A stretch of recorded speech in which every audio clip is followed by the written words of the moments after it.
I'll give you anything you want if you save my daughter. Alien family asks for human help. Captain James Calloway stood at the controls of the Resolute, staring out at the swirling mass of colors that marked the entrance to Orcs IV, a bustling trade station in the Outer Rim. He had docked at this station countless times before, and though it was a hub for merchants, smugglers, and diplomats, today it felt different. Today, something heavy lingered in the air, like the calm before a storm. He leaned back in his chair, glancing at the hollow display. The station's massive construction loomed large outside his ship, its long arms stretching out like the limbs of a mechanical spider. The sound of footsteps approached, followed by a soft knock on the door. "Captain," his first officer, Lieutenant Myra Vance, called out. "We've received an urgent transmission. You should take a look at this." James nodded and waved her in, setting his drink aside. "All right, let's see it." Mara handed him the data pad, and James tapped it, opening the encrypted message. It was from an alien family, a species he had never seen before. The transmission was shaky, filled with static, but the urgency was undeniable. A woman's face appeared on the screen. She had translucent, shimmering skin, a deep, calming blue, and eyes that were wide with panic. "Please," she pleaded in a voice that trembled, "help us. My daughter is dying. We will give you anything you want, anything, if you help her. She has been poisoned by something we do not understand. No one else can help us. We are desperate." Her face blurred in and out of focus, and James could barely make out her next words.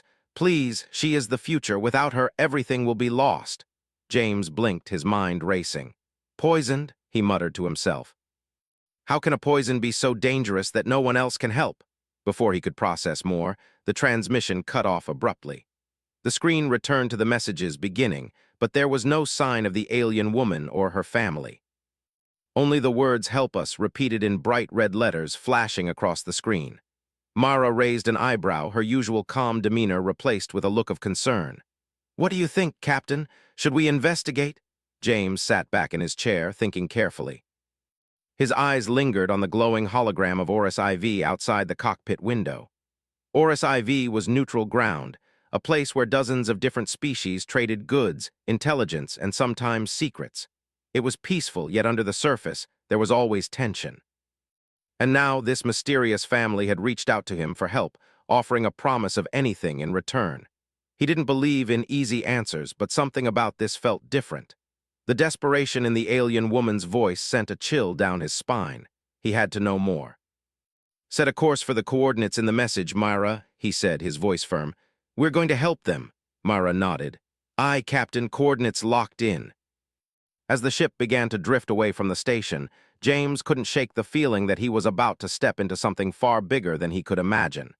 He had seen his share of dangerous missions, rescues, diplomacy, and military operations. But this was different. This wasn't about fighting or negotiating. This was about saving a life, or perhaps saving many. An hour later, the Resolute made its way to a small space station hidden among the moons of the Aralith system. It was a quiet, forgotten place, known only to those who had business with the Aralith species. As they approached, James could see the faint glow of a distant planet through the station's cracked windows, its surface covered in thick, rolling clouds. A signal came through just as they docked. The alien family was waiting. A slender figure appeared on the other side of the airlock, a tall, elegant being draped in flowing robes of white and silver. Her skin shimmered in the dim light, her hair like liquid silver flowing down her back. She stepped forward as the airlock opened, and as soon as she did, the crew of the Resolute felt the weight of her gaze. "You came," she said, her voice soft but full of gratitude. "You came." James didn't know what to say, but he nodded. "We're here to help." The alien woman's face softened, though the worry still lingered in her eyes. She led them through the narrow corridors of the station, their footsteps echoing off the metallic walls. The atmosphere was thick with the smell of unfamiliar spices and the hum of machines that seemed to be on the brink of malfunction. James could tell this place had seen better days. She stopped in front of a small, dimly lit room, the door sliding open to reveal the rest of the family. A hulking figure stood in the corner, a large, powerful-looking male with grayish skin that resembled rough stone. He had deep, piercing eyes that seemed to see right through James, assessing him with a mixture of wariness and desperation. In the center of the room lay a small, frail child, no older than 10, her face pale and drawn with sickness. She was barely breathing, her small chest rising and falling in a shallow, uneven rhythm. The air around her was thick with a strange energy, almost like a faint electrical current. "This is my daughter, Elisa," the mother said, her voice quivering. "She was poisoned by something we cannot understand. It is killing her." James approached cautiously, kneeling beside the child. He could see that her breathing was labored, her pulse weak. He reached out, gently brushing a strand of her silver hair from her face. "What's the toxin?" he asked, glancing up at the father. "We do not know," the father said, his voice deep and gravelly. "We've tried everything. No one knows what it is. The best healers in our system couldn't help. They said it was beyond their understanding." James frowned, his mind racing. He had seen toxins before, poisons that attacked the body in unique ways, but this was different. This wasn't just a simple toxin. This was something that had been designed, crafted with a purpose. "What do you mean by beyond their understanding?" he asked, his voice firm, trying to get a clearer picture. The father shifted uneasily, as if torn between telling the truth and hiding something. The mother spoke up, her voice softer but tinged with fear. "It's not just the toxin, it's the nature of her power. Elisa is not like other children. She was born with a gift, one that could change everything. And now we fear it is this power that is being used against her." James felt a chill run down his spine. "What kind of power?" the mother hesitated. "We do not know all the details, but her gift is ancient. It comes from a long line of our people, a gift that can alter the very fabric of reality itself. If left unchecked, it could bring great change or terrible destruction." James stood up slowly, his mind processing the gravity of the situation. The stakes were higher than he thought. This wasn't just a rescue mission. This wasn't just about saving a child. This was about the future of the galaxy itself. He turned to Mara and the rest of the crew, his decision clear. "Prepare the ship. We're going to need everything. We've got to find a solution, and we need to move fast." The Aralith family stepped forward, their expressions a mixture of gratitude and hope. The mother looked at James with a silent plea in her eyes.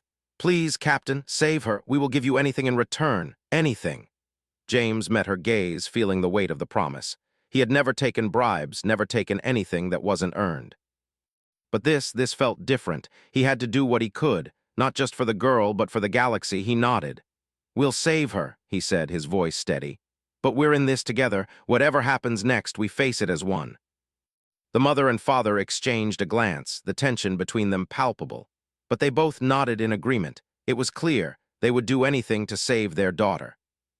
And James, despite the unknown dangers ahead, knew he had no choice but to help. The crew of the Resolute had barely gotten comfortable in their seats when Captain James Calloway gave the order. "Prepare for departure. We're headed into the Aralith system." Mara Vance, his first officer, sat at the navigation console, tapping commands into the ship systems. "Course set, Captain. It's going to be a few hours before we reach the coordinates the Araliths provided. We should have enough time to plan." James nodded. "Get the crew ready. I want everyone on high alert. We don't know what we're walking into, but we need to be ready for anything." The tension on the ship was palpable. The crew of the Resolute had faced pirates, smugglers, and dangerous political situations. But this mission felt different. It wasn't just about navigating the galaxy or completing a job. It was about saving a life. And from what the Araliths had told him, it wasn't just any life. It was the life of a child who held an unknown power capable of changing everything. James glanced at the holo display again, watching the small, flickering image of the Aralith girl, Elisa, her pale face still haunting him. He couldn't shake the feeling that he was about to get drawn into something far bigger than he'd imagined. As the ship made its way through the void, the hours passed slowly. James spent most of his time in the command deck, trying to focus on the mission ahead. His mind kept drifting back to Elisa and her mysterious illness. What kind of power could she possibly have that was so dangerous? And who would want to use her as a weapon? "Mara, have you been able to track down any information on this toxin?" James asked, his voice breaking the silence. Mara's fingers danced over the control panel as she spoke. "I've been running scans through the galactic database, but there's nothing on record that matches the symptoms. It's like the toxin has been designed to affect her alone. I think we're dealing with something more advanced than anything we've encountered." "That's what worries me," James replied, rubbing his chin. Someone went through a lot of trouble to create something like this. It's not just a random attack. Mara glanced at him, her expression hardening. You think someone's after her? James hesitated before answering. I don't know, but if they are, we need to be ready. Just as he was about to say more, the ship's engines suddenly lurched, and a red alert flashed on the control panel. What's going on? James barked. Mara's eyes widened as she scanned the systems. Captain, we're being targeted. There's a ship coming in fast, no ID signal.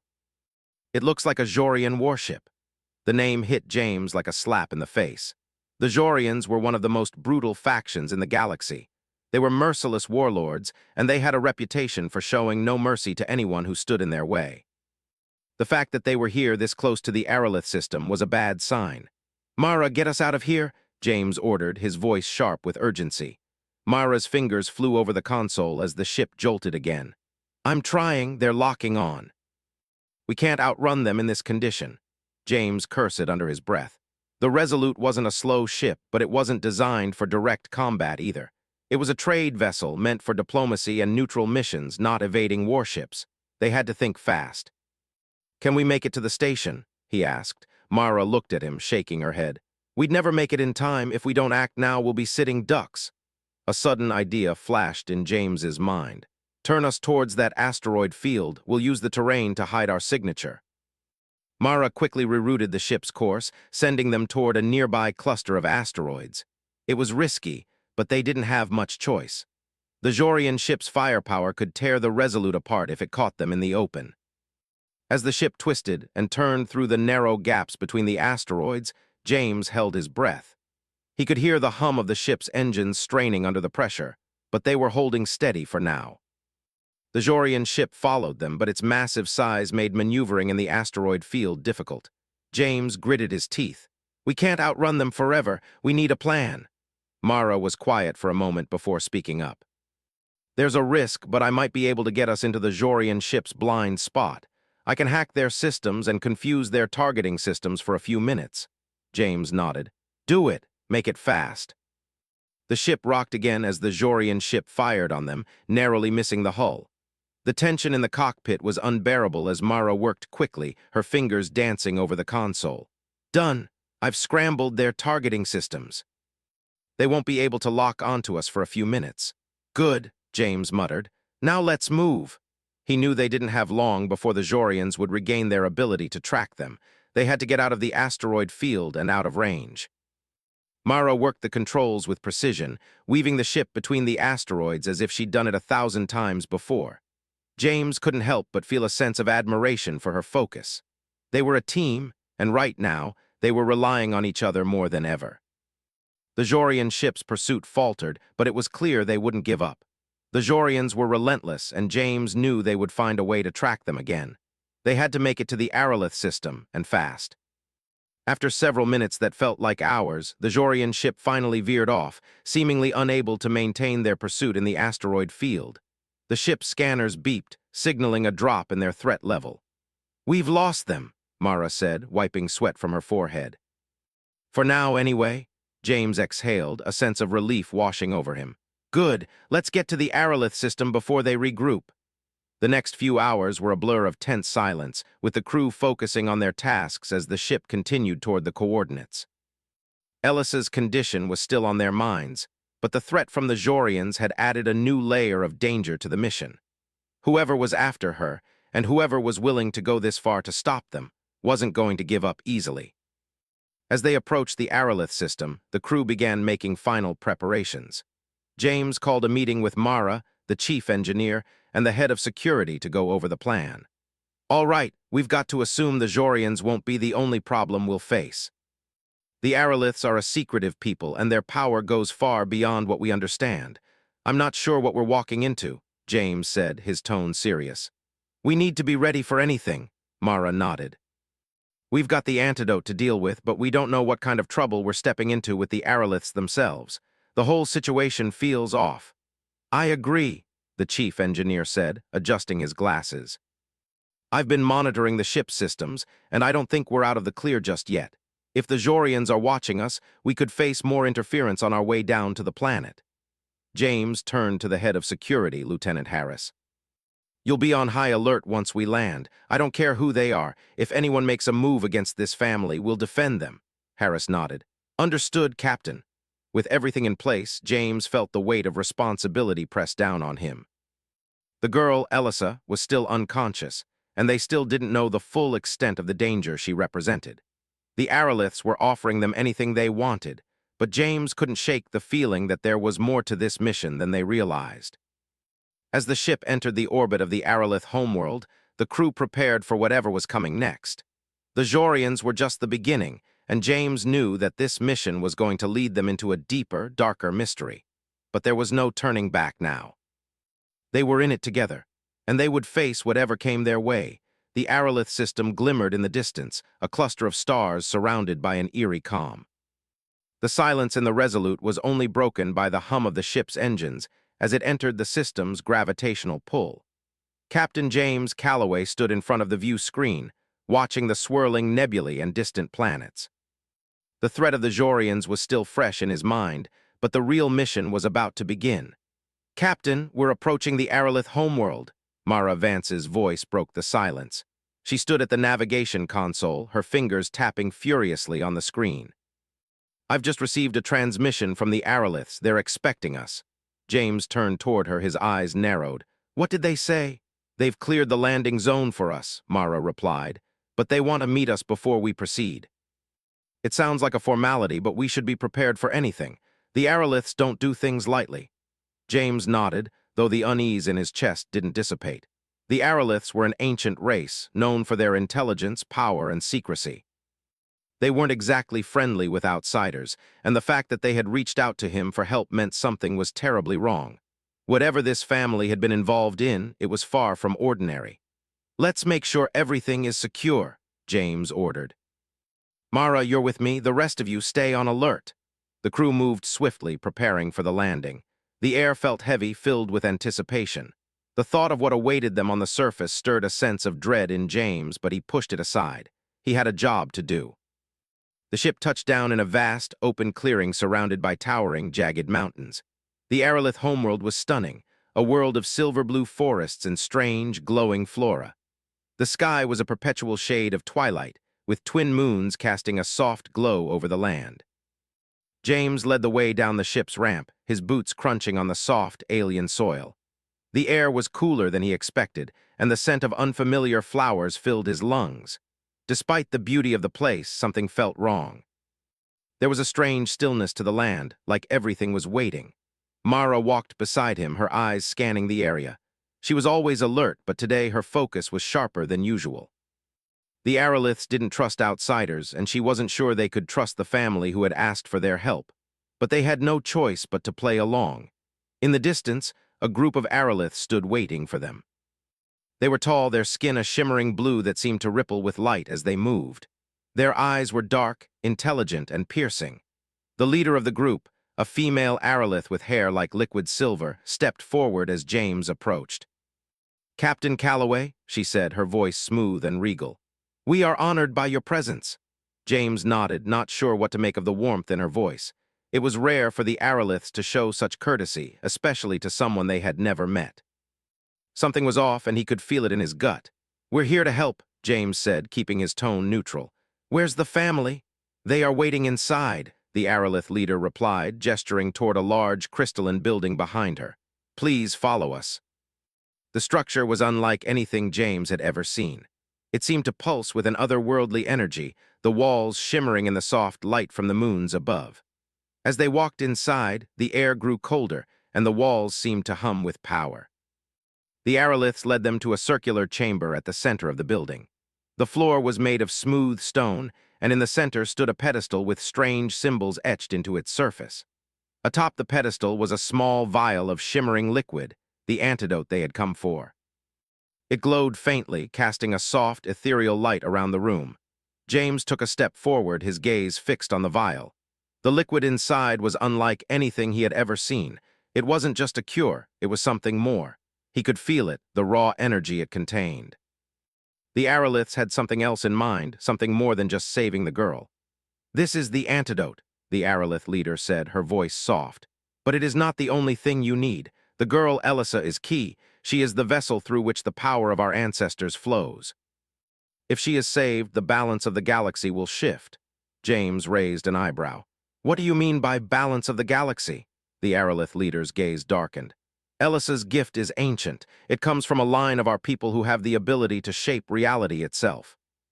Her power is tied to the fate of entire civilizations. If she is allowed to live, she will either bring peace or destruction. The words hung in the air, heavy with meaning. James didn't know what to say. He had assumed this mission was about saving a child, but now it seemed that they were dealing with something far greater. You're saying her power could change the galaxy? Mara asked, her voice cautious. Yes, the Aerolith leader replied. But there are others who seek to control her. There are those who want to use her power for their own purposes, and the Jorians are only the beginning. James felt a chill run down his spine. He had known that there was more to this mission, but he hadn't expected the stakes to be this high. The girl wasn't just a casualty in some political game. She was the key to something much larger. I don't understand, James said. If she has this power, why hasn't she used it? She is young, the Aerolith leader explained. Her power is dormant for now, but it can be awakened, and once it is, there is no going back. Myra stepped forward, her eyes narrowing. And you want us to protect her? You want us to help her unlock this power? The Aerolith leader nodded slowly. Yes, but you must understand, once the power is unleashed, it cannot be controlled. It will shape the future of the galaxy, and not everyone will survive. James glanced at Mara, who seemed just as unsure as he felt. The Aeroliths had given them a choice, but it didn't feel like a choice at all. They had to help this girl, but they had no idea what they were truly dealing with. The danger was far greater than he had imagined. So, what happens now? James asked, trying to steady his nerves. The Aerolith leader extended her hand, palm up, toward the vial on the pedestal. Take the antidote, she said. It will save the girl's life, but you must act quickly. Once her power is awakened, there will be no turning back. James hesitated, but only for a moment. He had come this far to help, and he wasn't about to back down now. He walked toward the pedestal, his hand reaching out for the vial. As his fingers touched the smooth surface of the glass, a surge of energy passed through him, making the hairs on the back of his neck stand up. He quickly pulled his hand back, startled by the power he had just felt. The Aerolith leader watched him closely, her expression unreadable. Are you ready? She asked. James nodded, his resolve hardening. Let's do this. Back aboard the Resolute, the crew worked quickly. Mara prepared the ship's medical bay, while James and the Aerolith family carefully laid Elissa on the table. The young girl was still unconscious, her chest rising and falling with shallow breaths. James handed the vial to Mara, who immediately began preparing the antidote. It was a delicate process, and the seconds felt like hours as they waited for the antidote to be ready. Once it was prepared, Mara administered it carefully to Elissa, her hand trembling slightly.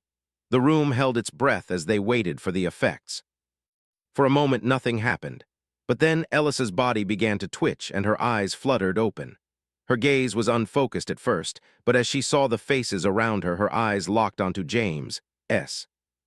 There was a flicker of recognition in her eyes, but it was quickly replaced with a deep, unsettling emptiness. She gasped for breath, her voice barely above a whisper. I remember you. James's heart skipped a beat. How could she remember him? He had never met her before today. Before he could ask, Elissa's body convulsed, and the room filled with a sharp, electrical hum. The air crackled with energy as her power surged, sending a wave of energy through the ship. James staggered back, his mind racing. What had they just unleashed?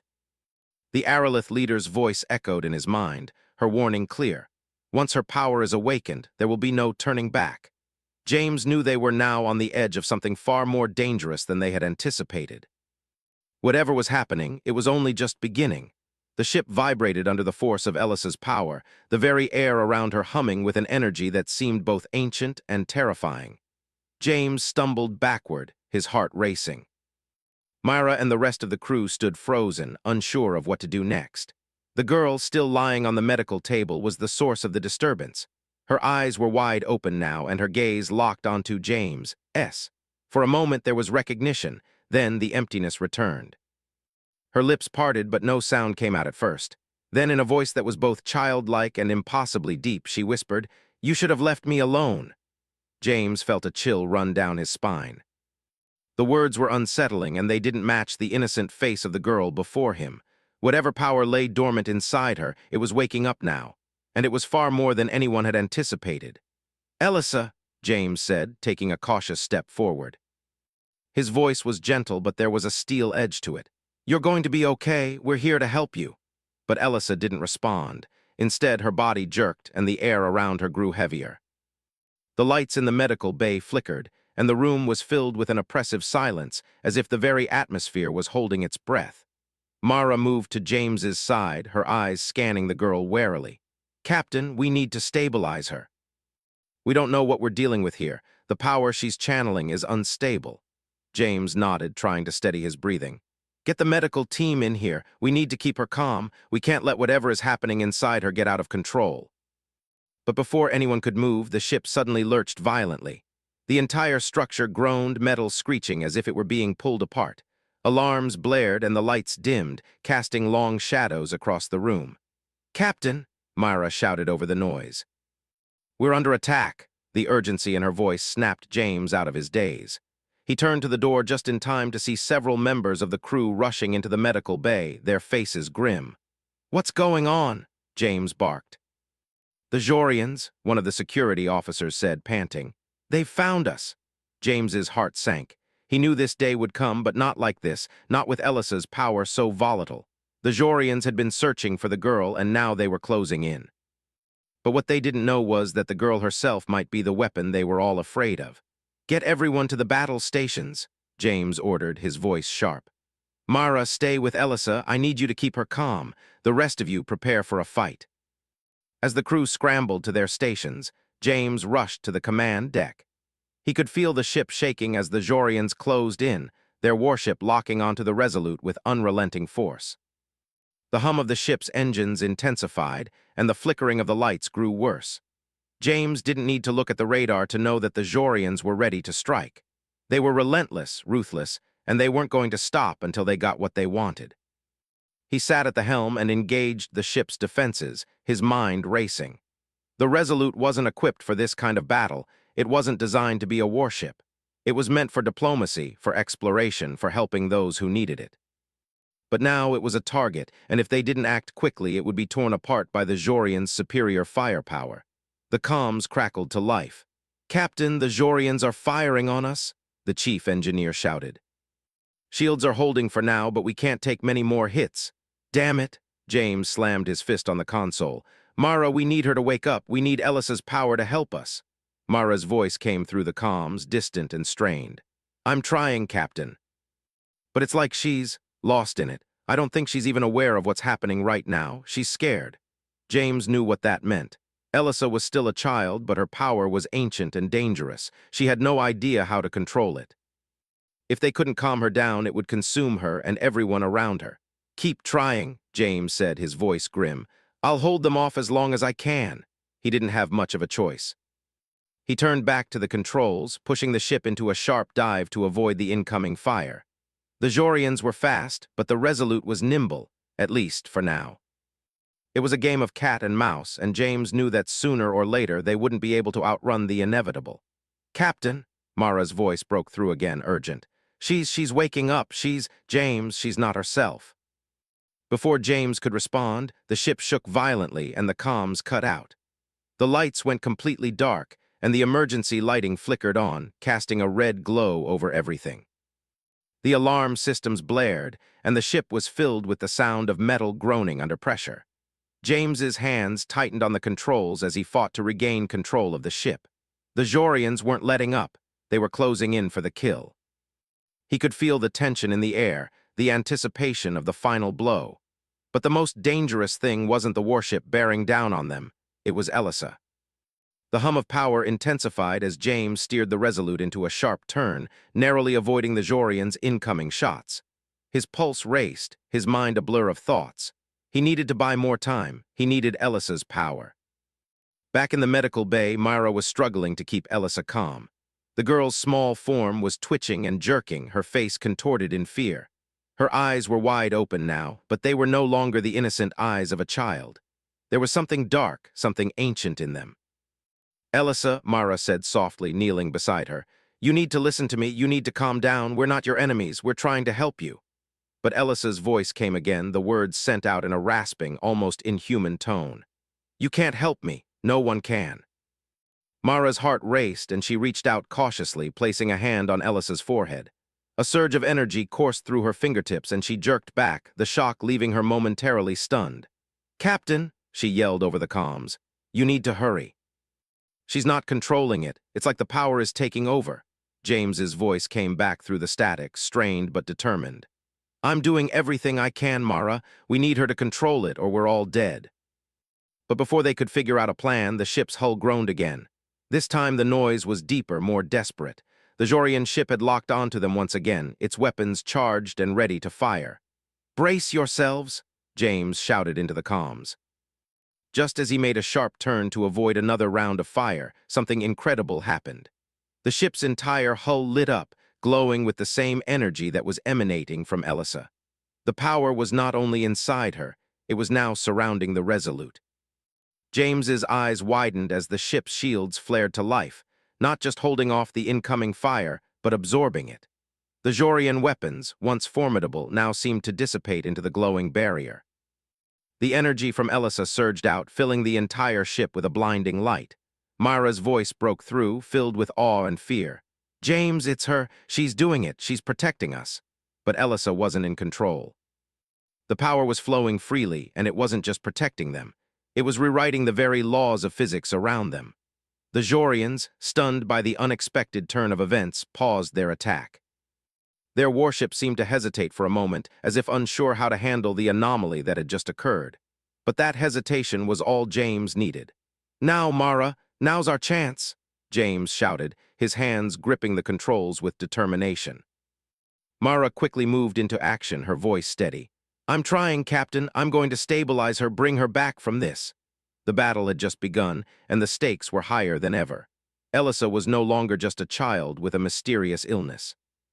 She was the galaxy's most dangerous weapon, one that could either save them all or bring destruction beyond imagination. And James Calloway, captain of the Resolute, was about to find out which fate awaited them. The Jorian warship loomed large on the screens in the command deck, its weapons locked on the Resolute. James Calloway gripped the controls, his fingers slick with sweat as he guided the ship through tight maneuvers. He could feel the ship vibrating with each impact from the Jorians' relentless fire, but the energy field surrounding the Resolute held, its shimmering barrier absorbing the blasts. "We're taking hits, Captain," the chief engineer's voice crackled over the comms. "The shields are holding, but barely. If we don't get out of here soon, they'll break through." James's mind raced as he glanced back at the medical bay. Inside, the faint glow from Ellisa's power still surrounded the ship, an unnatural aura that made everything seem more fragile. He had no idea how long they could rely on the girl's energy, but one thing was clear: she was their only hope. "Mara, is she stable?" James's voice was tense. There was a pause before Mara's reply came through, sharp and urgent. "Captain, she's barely holding it together. The energy inside her is too powerful. She's not conscious of what's happening. It's like it's using her. I don't know how much longer she can keep this up." James cursed under his breath. They didn't have much time. "We need a plan, Mara," he said. "We can't keep running forever. If she can't control it, we're all going to burn out." "We need to get her to the Aerolith Temple," Mara replied, her voice desperate. I think that's where the power is connected. That's the only place that might help her, but we need to get there first." James nodded, understanding the gravity of the situation. The temple, located on the highest peak of the Aerolith homeworld, was said to hold ancient artifacts and wisdom that could unlock the deepest secrets of their people. If there was any hope of saving Elisa and stopping the destruction she was capable of, it was there. "We don't have much time," James said, turning to the navigation console. "Mara, get the Aerolith family to prepare the temple. We'll need their help to get Elisa there safely." "Understood," Mara responded. "I'll contact them now." James took a deep breath, trying to steady his nerves. They had to act fast. The Jorians were relentless, and they would never stop until they had Elisa. If they couldn't control the power inside her, it would tear everything apart. As the Resolute sped through space, dodging fire from the Jorian warship, James's mind raced. He thought about the Aerolith family, their plea for help, their desperate trust in him. He thought about Elisa, a girl who had no idea the power she held. And he thought about the galaxy, a place on the brink of war where the balance of power was about to be forever altered. Suddenly, a loud alarm sounded through the ship, snapping him back to reality. "Captain, we've got incoming," one of the crew shouted. "They've launched a missile. It's heading straight for us." James's heart skipped a beat.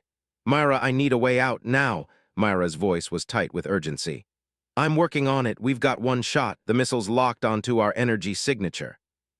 If we cut the power to the shields for a second, we can make it lose its lock, but we'll have to do it right before impact." James's hands tightened on the controls. "Do it! Just make sure we don't get vaporized in the process." The seconds felt like hours. He glanced at the medical bay once more. Ellis's body still glowed with power, her small form twitching as though the energy coursing through her veins was too much to bear. The faint hum of the ship's shields provided a small comfort, but the countdown to the missile's impact was ticking away fast. "Mara, we're ready when you are," James said, his voice steady but his insides twisted with dread. "We'll need to time this perfectly," Mara replied. "Get ready." James turned the ship into a hard dive, plunging toward the planet's atmosphere. The missile was still tracking them, its destructive power undeniable. They had to make it lose lock. They had to make it miss. Mara's voice came through, breathless. "Now." "Shut off the power to the shields, Captain." James slammed his hand onto the console, deactivating the shields just as the missile closed in. The ship shook violently as the energy from the missile surged through the hull, but the blast didn't explode. Instead, the missile veered off course, losing its lock on the ship and crashing into space with a deafening whine. "Nice work, Mara," James muttered, his voice tight with relief. But they weren't out of danger yet. The Jorian ship had positioned itself directly between the Resolute and the planet's surface. James could feel the heat of the battle building. They had no way of outrunning the warship, and no way to defeat it without taking severe damage. "We're not going to make it," one of the crew members said, his voice cracking with fear. James felt the weight of that truth settle over him. They couldn't outmaneuver the Jorians and they couldn't fight back. But there was one last thing they could do, one last chance. He turned to the crew, his face hard. "Prepare for emergency landing. We're going straight for the temple." The Aerolith Temple sat on the highest peak of the planet, a massive structure carved from the very rock of the mountain itself. Its spires stretched toward the sky, and its walls were inscribed with ancient symbols that seemed to pulse with power. The temple was a place of worship and knowledge for the Aerolith people, but James had no time for reverence.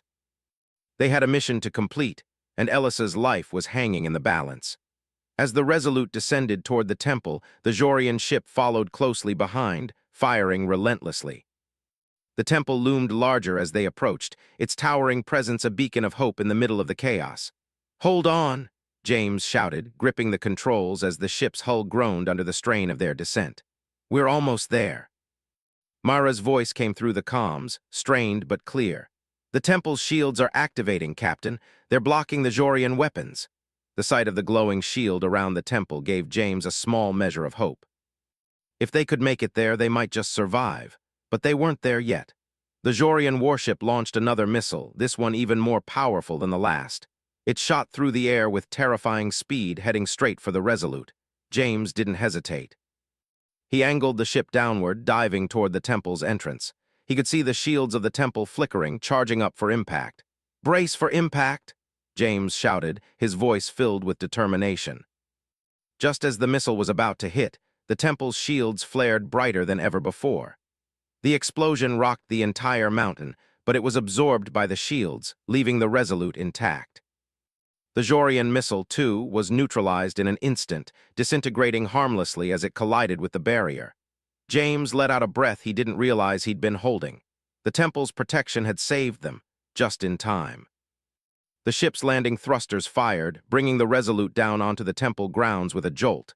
James quickly powered down the engines, his hands still shaking from the adrenaline. "We're here," he said, exhaling slowly. "Now let's get Elissa inside." The crew moved quickly, rushing Elissa out of the ship and toward the temple's entrance. The Aerolith family, waiting just outside the doors, greeted them with expressions of hope and fear. Elissa's condition was growing worse, and the power inside her was becoming too strong to control. "Inside," the Aerolith leader urged. "Quickly." As they entered the temple, the walls seemed to pulse with energy. The air was thick with power, and James could feel it in his bones. The ancient magic of the aeroliths was alive in this place. This was where Ellisa's power had originated, and now it was the only place that could save her. Ellisa's body jerked again, her small form writhing in the arms of her father. Her voice came again, echoing through the temple. Help me stop this.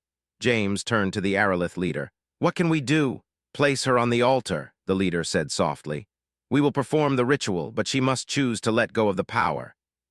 She must choose to release it. The altar was a massive stone slab, etched with symbols that glowed faintly in the dim light. As Elisa was gently placed on the altar, the air around them seemed to crackle with anticipation. Elisa, James said softly, his voice filled with empathy. You're not alone, we're all here for you. The girl's eyes fluttered open, and for a moment the fear in them was gone. She looked at James, then at the